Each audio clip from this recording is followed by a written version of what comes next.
I walked into my wife's office, my heartbeat steady, my steps measured, but my mind was a battlefield of emotions. The air carried the familiar scent of her expensive perfume, a scent I once loved, one that used to remind me of home. Now, it smelled like power, control, deception. It clashed with the sterile scent of the office, a space where I had spent far too many years pouring my soul into a company that never truly saw me. Or maybe they did, but they never valued me the way they should have. The city skyline stretched. Beyond the glass walls, sunlight bouncing off the sleek furniture, making the space look even more impersonal. Everything about her office screamed authority, control, and right now, victory. I saw it in her posture, the way she sat behind. Her desk, perfectly manicured fingers laced together as if she had just finished signing a $1 million deal. But it was her smile that caught my attention. It wasn't her usual composed corporate grin. No, this one was different. Smug, self-satisfied, cruel. She was waiting for me. I let the silence stretch between us as I closed the door behind me, my pulse calm, my face unreadable. I had learned long ago how to mask emotions, how to keep control even when the ground beneath me was shifting. "Congratulations, Jamie," she said, her tone almost playful, as if this was all a joke, as if she were about to deliver a punchline. "Your hard work paid off. I'm promoting my boyfriend, Steve, instead of you. He's more of a team player." The words hit like a hammer to my chest, sinking deep into my stomach. But I didn't react. I didn't give her the satisfaction. I simply stood there, absorbing the impact. 5 years. 5 years of sacrifice, of long hours, of skipping vacations, missing family gatherings, all to build her company, to prove my worth, to create something meaningful. I had poured my heart into this job, into this business, into her. And now she sat across from me, acting as if it had all been a game. And the worst part? She wasn't even ashamed. Her eyes held no guilt, no hesitation, only triumph. She had planned this. She expected me to break. Steve, I should have known. The man who conveniently climbed the corporate ladder at warp speed. The one who laughed too easily, who always seemed to be at the right place at the right time. The man who dodged responsibility when things went south but took credit when they went well. Steve, who was now taking my promotion. I exhaled slowly, keeping my anger in check. If she was expecting an outburst, she would be disappointed. If she wanted me to crumble, to beg, to fight, she was out of her mind. Without a word, I reached into my pocket and pulled out a white envelope. Crisp, clean. It had been in my desk for weeks. I had known, deep down, that something like this was coming. I placed it on her desk, right on top of her pristine stack of reports, sliding it forward with controlled precision. My fingers released it with a sense of finality. "I understand," I said simply. "Here's my resignation letter." The change in her expression was subtle, but I caught it. The slight furrow of her brows, the hesitation before reaching for the envelope. She hadn't expected that. She thought she held all the power, thought I needed this job more than they needed me. She thought wrong. She peeled the envelope open, her nails tapping softly against the paper. Her eyes scanned the words, at first quickly, then slower. Her expression shifted, her lips parted, her back stiffened, because she hadn't just found my resignation letter inside that envelope. She had found something else, a report.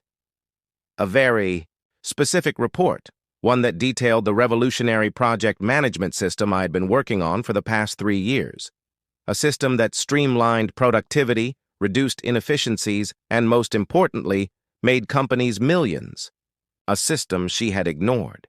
A system I had patented 6 months ago. Her fingers trembled slightly as she flipped through the pages, realization dawning. I watched, almost amused, as she tried to piece it all together. "Jamie," she started, her voice softer now, uncertain. I tilted my head slightly, waiting. Why didn't you tell us about this before? I let out a small, humorless chuckle. I did, I said. 3 times. You dismissed it. Her face paled.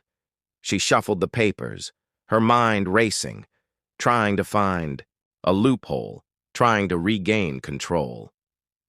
You patented it? She whispered.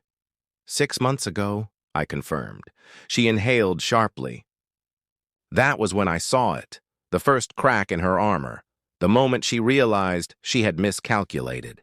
For years, she had belittled my ideas, pushed me aside, prioritized politics over innovation. And now, she was seeing the consequences. She straightened her shoulders, her voice carefully controlled. Jamie, let's be reasonable. We can match whatever offer you've gotten, maybe even do better. I laughed, a genuine, full-bodied laugh. Ashley, I said, calling her by her name for the first time in this conversation, it's not about money. She opened her mouth to argue, but I didn't let her. It's about respect, I continued, something I never got here. Her lips pressed tightly together. She knew I was right. I had spent years being overlooked, being used, being underestimated. And now, when she finally realized my worth, it was too late. I buttoned my jacket, adjusting my watch as I took a step back. You and Steve enjoy the promotion, I said smoothly, my voice dripping with finality. I'm sure you'll do great without me. And with that, I turned and walked out of her office. I didn't need to look back to know she was panicking, because in the end, she had played the game wrong. She thought she had the last laugh. She thought she had all the power. But what she didn't realize was that I had been playing a game of my own, and now I was winning. I knew Evermark had just handed a major promotion to a guy I wouldn't trust to manage a lemonade stand, and I knew Noah had been sitting on something big. I took a sip of my coffee, letting his words settle. He was testing me, pushing for a reaction. I gave him nothing. Go on, I said evenly. He smiled slightly, clearly appreciating my composure. Your system, he said. I've heard whispers about it. A project management tool that optimizes efficiency, reduces redundancies, and streamlines operations at an industry-wide level. Evermark was blind to what they had, but I'm not. I want to know what it does. And more importantly, I want to know if you're willing to bring it to West Bridge. I let a slow smirk cross my face. You've done your homework? That's my job, he said simply. I leaned back in my chair, fingers tapping against my coffee cup. It's not just a tool, I said. It's a game changer. Companies lose millions every year to inefficiencies, bottlenecks, miscommunication, outdated processes. My system doesn't just track progress, it analyzes patterns, predicts obstacles, and adapts in real time. It turns workflow into something predictable, scalable, and foolproof. Noah's eyes flickered with interest. And you patented it. It wasn't a question. He already knew the answer. 6 months ago, I confirmed. Which means Evermark has no rights to it. They ignored it. They ignored me. And now, they don't get to have it. Noah's smile widened slightly, the kind that said he appreciated the vengeance in my tone. I like the way you think, he said. And I like what you've built. I want it. I took another sip of my coffee. That depends, I said smoothly, on what you're offering. This was the moment when everything shifted. I wasn't just a guy looking for a job. I wasn't just another former employee trying to land on his feet. I was the asset here, and Noah Grant knew it. He reached into his briefcase and slid a folder across the table. Take a look. I opened it. Base salary, triple what I was making at Evermark. Equity, a 10% stake in West Bridge's next innovation sector. Title, Vice President of Strategic Development. Full creative control over my system's integration. I kept my face neutral, but inside, I was already calculating my next move. This wasn't just a job, it was a seat at the table, a kingmaker deal. I closed the folder and met his gaze. I have two conditions. He raised an eyebrow, intrigued. Go on. First, I continued, I want full autonomy over how this system is implemented. No bureaucracy, no corporate red tape. I run it my way. Noah nodded. Done. Second, I smiled, I want the press release to state clearly that Evermark had the opportunity to implement this system and chose to pass on it. Noah chuckled. You really want to twist the knife, don't you? They underestimated me, I said. I just want to make sure they realize exactly what they lost. Noah leaned back, considering me, then extended his hand. Welcome to Westbridge, Jamie. I shook his hand, sealing the deal. This wasn't just a career move, this was payback. That evening, I walked into my apartment feeling lighter than I had in years. For too long, I had played by Evermark's rules. Let Ashley dictate my value. Let a corrupt system decide what I was worth. But now, I was the one making the rules. My phone buzzed. I glanced at the screen. An email from Ashley. I smirked, already knowing what it would say before I even opened it. Jamie, I think we may have made a mistake. Let's talk. I didn't reply. Instead, I drafted an email to Noah, looking forward to the press release. Make sure Evermark's name is in, bold. Then I set my phone down, poured myself a drink, and leaned back into my chair, staring out over the city skyline. Ashley thought she had beaten me. She thought she had secured her future. Now she was about to realize just how wrong she was. 2 weeks later, on my last official day at Evermark, I walked into the office for the final time. The atmosphere felt different.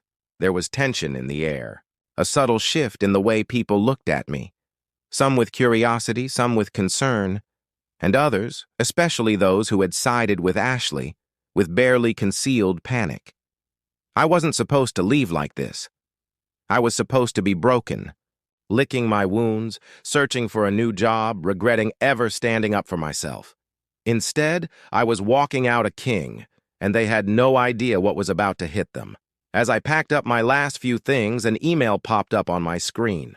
Subject: Final meeting, CEO's office, Ashley. Right on cue. I exhaled slowly, then stood, adjusting my jacket before making my way to her office. The walk felt different now. Same office, same hallways, same people, but everything had changed. Because now, I was untouchable. I stepped inside without knocking. Ashley sat behind her desk, but the smug smile was gone. For the first time in years, I saw something I never thought I'd see on her face: doubt. She held my resignation letter in one hand. But what truly caught my attention was the document in her other hand, the report I had included in my resignation letter. She had finally read it, and now she understood what she had lost. Jamie, she started, her voice controlled, careful. Why didn't you tell us about this system before? I let out a quiet chuckle, shaking my head slightly. I did, I said. 3 times. Her face paled. She shuffled through the pages, fingers trembling slightly. She wasn't just realizing she had ignored something valuable. She was realizing she had ignored something that could have saved Evermark. Her voice dropped to something almost desperate. You patented it. I nodded. 6 months ago. Silence stretched between us. The kind of silence that made people realize just how badly they had messed up. Finally, she exhaled, straightened her shoulders, trying to regain some control. Jamie, let's be reasonable. We can match whatever offer you've got. I smiled. She was scrambling now. It's not about money, Ashley, I said. It's about respect. Her jaw clenched. She hated hearing that. For years, she assumed I would always be there, always giving to the company without asking for anything in return. She had treated me as replaceable, and now she was realizing just how irreplaceable I actually was. Jamie, we can— No, I cut in smoothly, my voice firm but calm. You had your chance. 3 years, 3 separate pitches. I sat in this very office and you shot me down every single time. You said it wasn't feasible. You said we weren't ready for that level of change. And now? I gestured toward the document in her hand. Now you're finally reading it because I'm leaving. I adjusted my jacket, giving her one last look. Enjoy your promotion. You and Steve are going to need all the luck you can get. And with that, I walked out. For the last time. She was next. The board was done with her. Investors were threatening to pull funding unless there was a leadership restructure. I shook my head in amusement. And to think she was so sure that she had won. Yeah, well, she's realizing now that she played herself, Jake said. And the worst part? She still doesn't get why it all fell apart. I chuckled. Of course, she doesn't. Ashley had spent years prioritizing office politics over real skill. She had rigged the system, made decisions based on personal favoritism rather than actual qualifications, and now she was paying the price. So, what happens next? I asked. The board is scrambling, Jake said. They're looking for someone to come in and clean up the mess, and from what I hear, they want you. I rolled my eyes. Of course they do. After everything, after years of being overlooked, dismissed, and undervalued, now they needed me. But they were too late. Westbridge had already given me everything Evermark refused to, and I wasn't about to go backward. I assume Ashley hasn't reached out yet? I asked, though I already knew the answer. Not yet, Jake said, but give it time. She will. And when she did, I'd be ready. The next morning, I was sitting in my office when my phone vibrated with a new email. I already knew who it was from before I even looked. Ashley, I exhaled slowly, letting the moment settle before opening the message. Subject: an opportunity. Jamie, I think we may have made a mistake. I'd like to discuss an opportunity for you to return. Name your price. Ashley. I smiled. Of course, she wanted me back. But the problem was, I wasn't for sale. I stared at the email for a long moment before typing out my response. Ashley, I appreciate the offer, but I'm exactly where I need to be. Best of luck. Jamie. Then, without another thought, I hit send. Just like that, the door to Evermark was officially closed. Forever. I leaned back in my chair, staring out at the city skyline, taking in the reality of my new life. Westbridge was thriving. My system was being rolled out globally. I had full control over my work, a team that respected me, and a salary that made Evermark's look like pocket change. And Evermark? Evermark was bleeding out. The best part? I was just getting started. 2 days after I sent my final email to Ashley, my phone started ringing. At first, I ignored it, letting it go to voicemail, letting her desperation fester. She wasn't used to being ignored. She was used to controlling the conversation, being the one people had to impress, the one making the decisions. But now she was the one chasing after me. I let it ring again and again. Then a new email popped up in my inbox. Subject: urgent. Let's talk. I smirked before clicking it open. Jamie, I know things ended on bad terms, but I really think we should discuss this. Evermark is willing to negotiate. Whatever you want, we can make it work. Just take a meeting. Please. Ashley. I never thought I'd see Ashley beg. I leaned back in my chair, letting the email sit there for a moment. I had 2 choices. Ignore her entirely, let her twist in the wind, let Evermark continue its downward spiral until it was nothing but a cautionary tale. Or I could play the game one last time. I drummed my fingers on my desk, considering my options. Then I made my decision. I picked up my phone, scrolled through my missed calls, and finally I called her back. She answered immediately as if she had been staring at her phone, waiting. "Jamie?" she breathed, the tension thick in her voice. "Ashley," I said smoothly. There was a pause, a hesitation. She was used to having the upper hand, used to me being the one fighting for her attention, but now the dynamic had flipped. "Thank you for calling me back," she finally said. "I know you're busy, but I really think we should talk." "I gathered that from the 5 missed calls and your email," I said dryly. Another pause. She hated this.